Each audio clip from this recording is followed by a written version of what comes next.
ఈరోజు 20 మందిని తీసుకెళ్లిన రోజా 3,000 కోట్ల రూపాయలు సంపాదించింది అని ఒక సామాన్యుడు, ఒక కమీడియన్, ఒక నెల్లూరు పెద్దారెడ్డి చేపలు పులుసు పెట్టుకున్న ఒక కిరాయి ఆర్పి అంటున్నాడు, నీకు దమ్ము ధైర్యం ఉంటే డిబేట్లోకి రాగలవా? 3,000 కోట్ల రూపాయలు నువ్వు మీ అన్నదమ్ములు ఇద్దరు కలిసి ఎత్తేసారన్నది నిజం కాదా?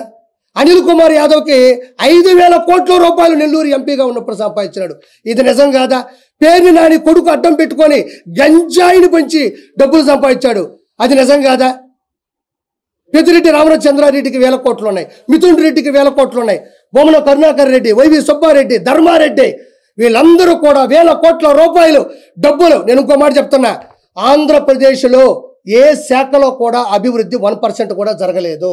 కానీ టెండర్లు వేసి బిల్లులకి సంతకాలు పెట్టి డబ్బులు తీసేసుకున్నారు. ఇది వాస్తవం. ఇప్పుడు చంద్రబాబు నాయుడు గారు అతను ఎంతో కొంత చేసుంటే కదా కొనసాగించాలి, ఎంతో కొంత చేసుంటే కదా దాన్ని మిగతాది తీసుకెళ్ళాలి. 1% కూడా అభివృద్ధి లేకపోవడం వల్ల ఈరోజు 13 లక్షల కోట్ల అప్పుని జగన్మోహన్ రెడ్డి పెట్టి ఋషికొండని బోడికొండ కొట్టి 500 కోట్ల రూపాయలతో ప్యాలెస్ కట్టుకున్నాడు. తాలేపల్లి ప్యాలెస్లో 986 మంది ప్రైవేట్ సెక్యూరిటీని పెట్టుకున్నాడు.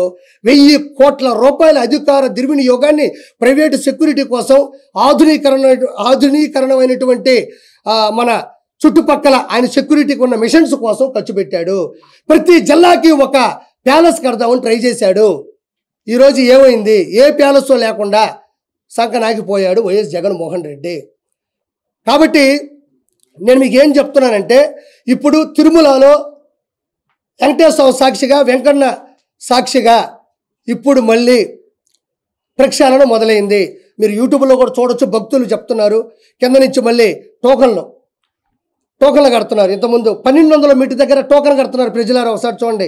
మీరు ఆ ప్రభుత్వంలోకి వెళ్ళి ఇబ్బందులు పడి మీరు చాలా అగసాట్లు పడి పైకి రావడం మానేసిన వాళ్ళు చెప్తున్నా.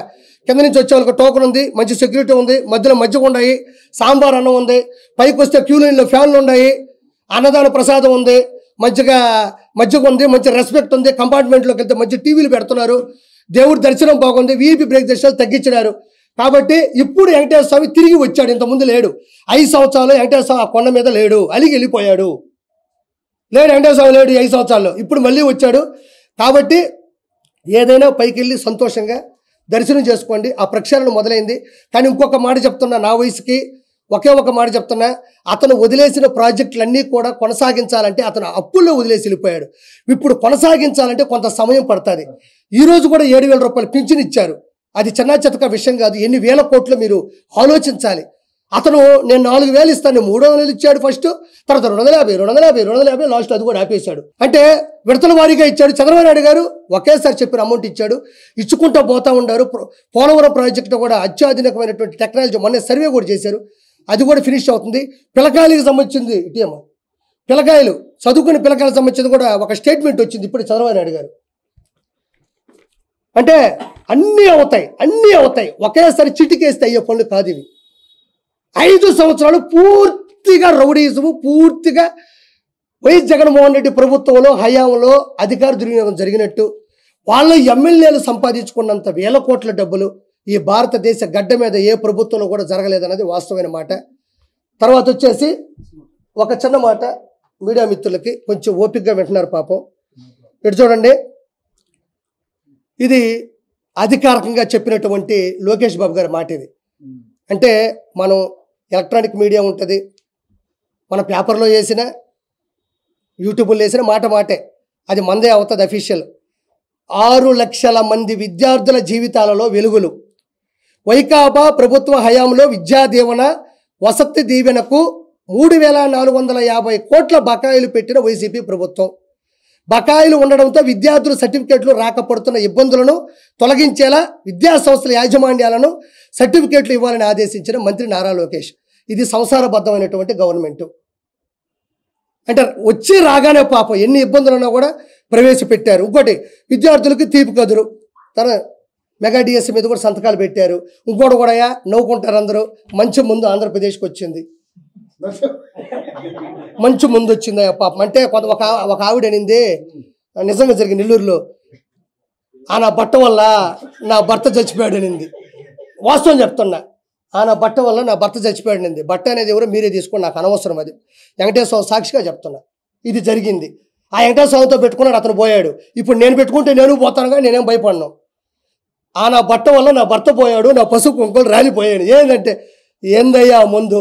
ఇప్పుడు మా వాళ్ళు కష్టపడతారు, 500-700 సంపాదించుకుంటారు. ఆటో పనిచేసే ఆటో, టిప్పర్ దగ్గరికి వెళ్ళి టిప్పరు, ఎవరైనా కష్టపడతారయ్యా. వద్దన్నా వాళ్ళు తాగుతారు.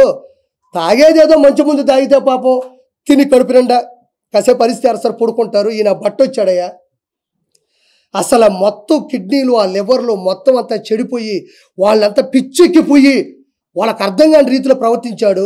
నాకు ఈ చిన్న వయసులో నా భర్త చచ్చిపోయాడు నా బట్ట వల్ల అని. ఈరోజు భగవంతుడి దయ వల్ల మంచి ముందు, అంటే ప్రతి కల్చర్లో ఇది ఒక భాగం. జగన్మోహన్ రెడ్డి లాగా నేను సంపూర్ణ మద్యపాన నిషేధం చేస్తా అని చెప్పి అందరికీ ఎడ్డిమడ్డి మందు పోసే పాపం వాళ్ళని నాశనం చేయలే. చెప్పినారు, మంచి ముందు తీసుకొస్తున్నారు. ఈరోజు బ్రహ్మాండంగా కింగ్ఫిషర్ బీర్ వచ్చింది, రాయల్ ఛాలెంజ్ వచ్చింది, మంచి మంచిగా బ్రాండ్లు వచ్చినాయి దేవుడి దయ వల్ల. అంటే మరి దేవుడి దగ్గరికి వెళ్ళకుండా దేవుడి దయ వల్ల మంచి బ్రాండ్లు వచ్చినాయి. కాబట్టి ప్రక్షాళన మొదలైంది. మంచి మంచి విధి విధానాలు కూడా అక్కడ మొదలైపోయినాయి. అయా మర్చిపోయినా మా రవి అన్న మంచి, థ్యాంక్ యూ సో మచ్. ఈరోజు రెండు విషయాలు చెప్తాను అన్నయ్య. 2 విషయాలు గొప్ప ఏంటంటే, జగన్మోహన్ రెడ్డికి కడుపు నిండా అన్నం తిన్నా ఒప్పదు, జగన్మోహన్ రెడ్డికి మంచి ఇల్లు ఉన్నా ఒప్పదు.